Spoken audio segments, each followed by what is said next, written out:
राधा पदं विष्णुवादिस्वरवन्दिता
JP Paswan ji SC/ST थाना जमींदार साहब कृपया हुआ है और वह महाराज जी से आशीर्वाद प्राप्त करें।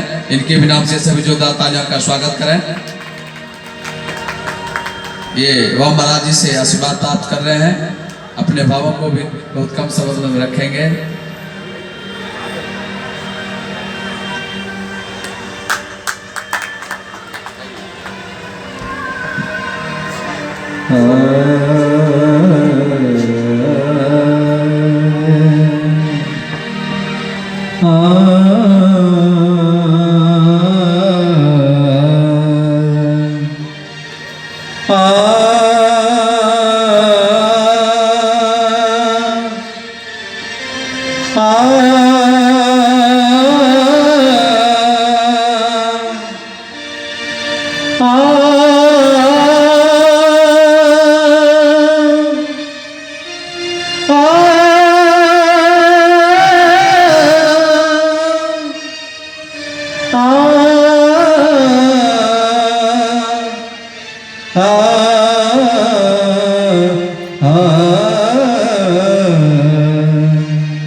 चित सर्वस्व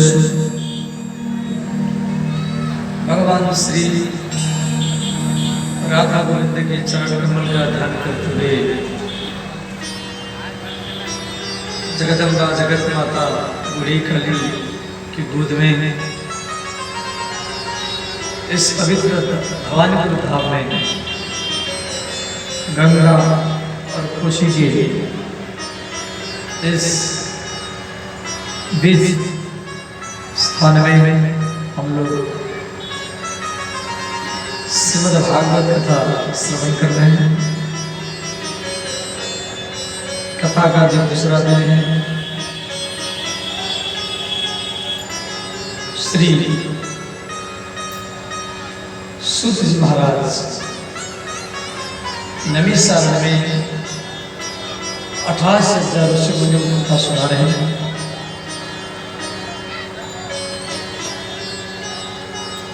और देखो भागवत जो है, पहले भागवत को भगवान महादेव माता भवानी को, भवानी माने पार्वती, भव माने शिव और भवानी माने उनकी पत्नी। तो माता पार्वती को अमरनाथ गुफा में सुनाए थे, और वही कथा को महाराष्ट्र में प्रभास क्षेत्र में भगवान कृष्ण उद्धव को सुनाया, और उसी कथा को गंगा सागर में भगवान कपिल माता देवहूति को सुनाया, और वही कथा को हरिद्वार में श्री सनकादिक मुनि महाराज जी को सुनाया है, और वही कथा को शुक्रताल में श्री सुखदेव जी परीक्षित को सुनाया है। फिर उसी कथा को नवी सारण में श्री सूत जी महाराज 18 से ज्यादा ऋषि मुनियों को सुना है, और वही कथा को इस भवानीपुर में, इस भवानीपुर धाम में बैठ करके और आप और हम चर्चा ही कर रहे हैं। कथा कोई नया नहीं है कि पूरा पूरा एव नयति इति पुराणा। श्री सुतोवाच चिंतामणिलोक सुखम सुरद्रुः स्वर्ग संपद प्रेक्षति गुरुप्रीतो वैकुंठम योगिर्दुर्लभम।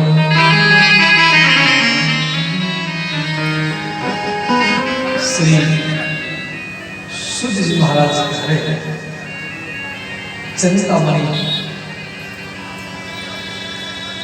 चिंतित वस्तु देती है। कल्प वृक्ष के नीचे बैठ करके जो सोचेंगे वो आपको मिल जाएगा, परंतु इनकी सामर्थ्य नहीं जो आपको वैकुंठ लोक तक पहुंचा जाता है। पृच्छति गुरु प्रीतो, जिसको परे गिर कृपा, और वही इस पद को प्राप्त कर सकता है। देखो भागवत का कहना है संत का जो गुरु, गुरु शब्द का अर्थ है गुरु माने भारी पन, लघु माने हल्का, जिसकी आचरण आपसे अच्छा, जिसके चरित्र आपसे अच्छा। गुरु बनाने से गुरु नहीं बनता है, गुरु अपनी गुरुता से बन जाता है। संत की पहचान जटा से नहीं होता। आप सोचेंगे इसके लंबे लंबे जटा है, लंबे लंबे बाल है, हम इसको गुरु बनाएंगे। संत की पहचान कपड़ा से नहीं होती। आप सोचेंगे ये सफेद कपड़ा पहन रहा है या ये लाल कपड़ा पहन रहा है, इसको गुरु बनाना, ये भी भूल है। संत की पहचान पोस्टर बैनर से नहीं होता है। आप सोचेंगे इसके बड़का बड़का पोस्टर लगा हुआ है भागलपुर में, अयोध्या में, हम इसको गुरु बनाए, ये भी भूल है। संत की पहचान पंडाल से नहीं होता। अब सोचेंगे इसके बड़ा बड़ा पंडाल लगता है, ये गुरु है, संत है, ये भी भूल है।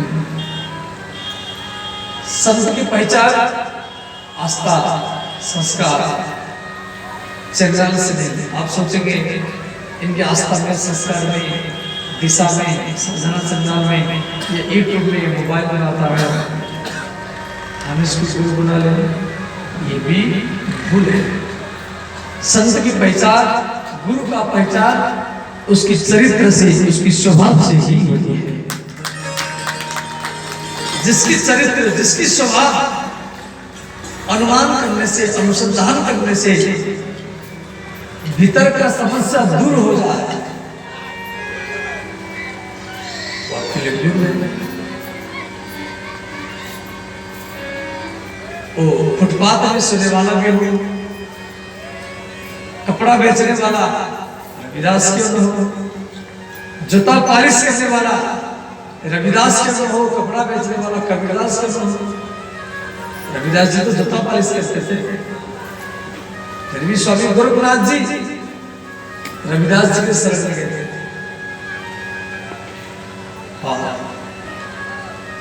श्री जैनाबाई कंडा थापती थी, महाराष्ट्र की एक महिला है, उसके नाम है जैनाबाई। बेचारी विधवा थी, उसको समाज के लोग छोटे नजर में देखते थे।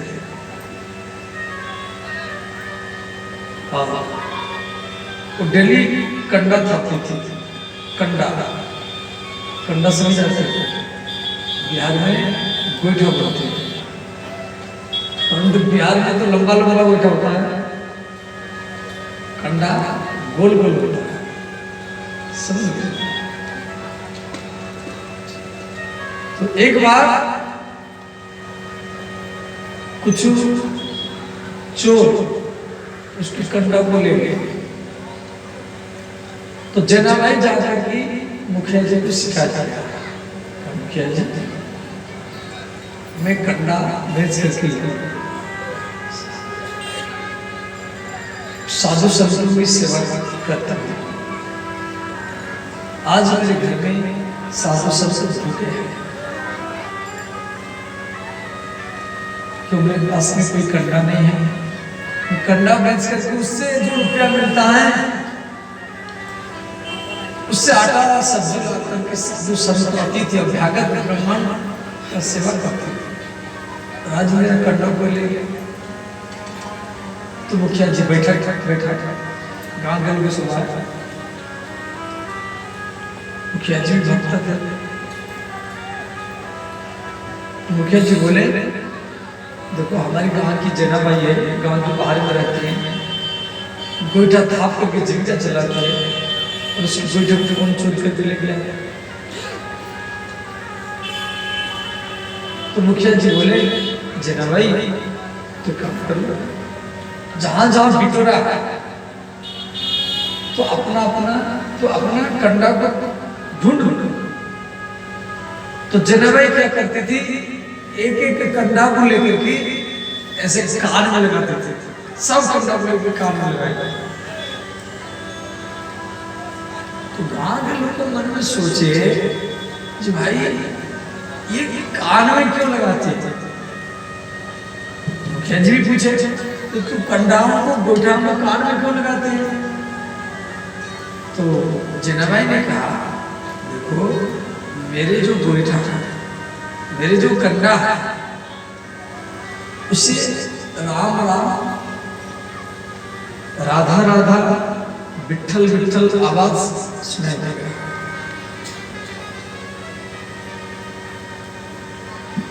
तो गांव के लोग जनाबाई के कंडा को जैसे कान में लगाए, गांव वालों को भी सुनाई दे।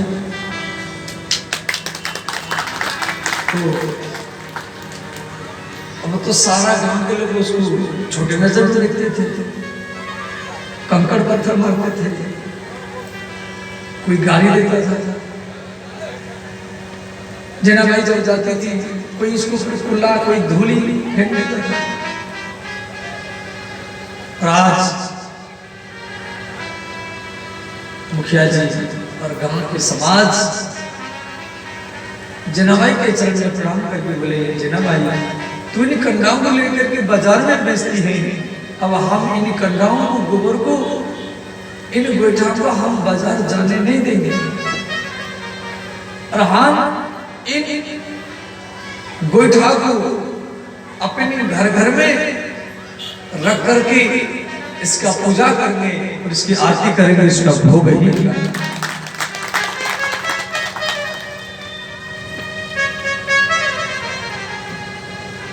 जनाबाई का कंडा विठल विठल, जैसे अयोध्या में भगवान को राम बोलते, वृंदावन में कृष्ण बोलते, ऐसे महाराष्ट्र में भगवान को विठल बोलते। वही राम जी का नाम, वही कृष्ण जी का नाम मां विठल का था। बोले श्री विठल भगवान की जय। अब आप भी कोई काम करो, माता लोग रोटी बनाती है, रोटी बनाते समय आप जैसा सोचेंगे वो आपका थिंकिंग पावर, वो स्वतः ही वो रोटी बना जाएगा। आप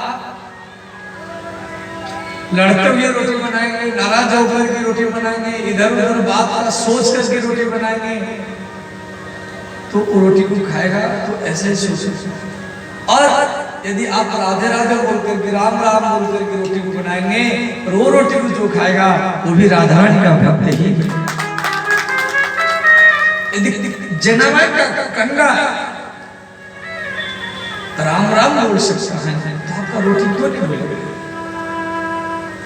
हम प्रयत्न नहीं करते। तो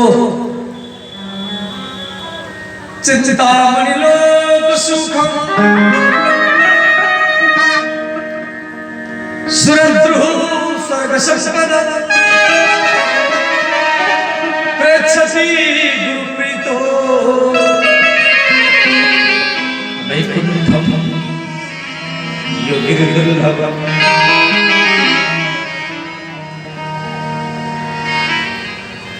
गुरु दीक्षा देता है, दीक्षा का अर्थ है